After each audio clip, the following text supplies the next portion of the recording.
The school system in the United States is being devastated by the sequester. This is what the media isn't telling you.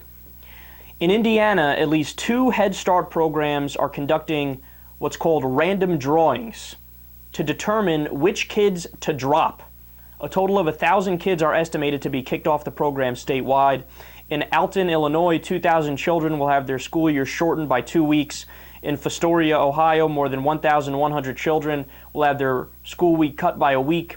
In Seville, Florida, 977 children will have their school year shortened by 2 weeks. In Forest County, Missouri, 812 young children will have their school year cut by 5 to 10 days. In Palm Beach County, Florida, 2,300 low-income children will lose their bus service, forcing them to find other ways to get to preschool.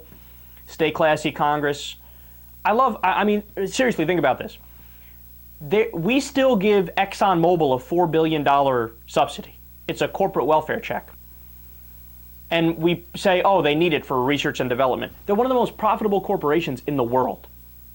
And they need $4 billion in tax money from middle-class workers. Now, look at the priorities.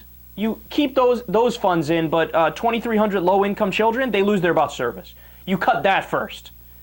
It's maddening, but I'm not done yet.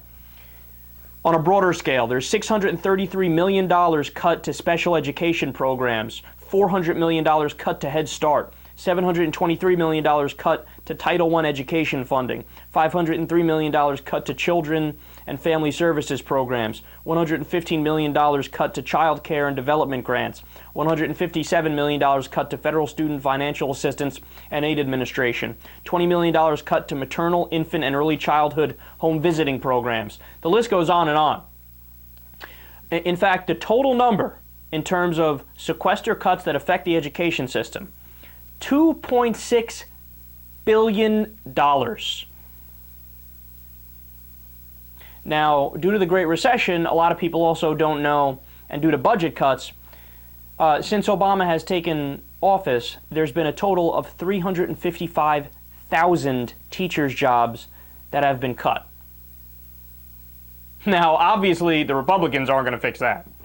But under even the so-called progressives, right, the rule of them, 355,000 cut.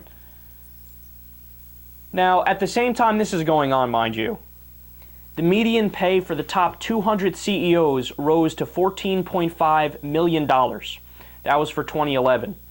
More than 100% of the income gains during the recovery from the Great Recession, the recovery, has gone to the top 1%. Now, you say, how is that possible, right? Because I thought the same thing when I read it.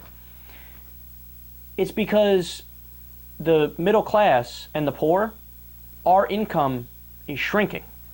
So we're taking on a larger debt load, right? We have to use credit cards more and go further into debt, and our pay is going down. While for the top 1% during the recovery, they saw all of the gains. So it is literally more than 100% of the gains during the recovery they've gotten, right? Now, again, I know I'm beating a dead horse here, but look at the priorities, man. Cut, cut, cut all day long for education and middle class and poor. And for the rich, oh, they are recession proof. No matter what, they do all right.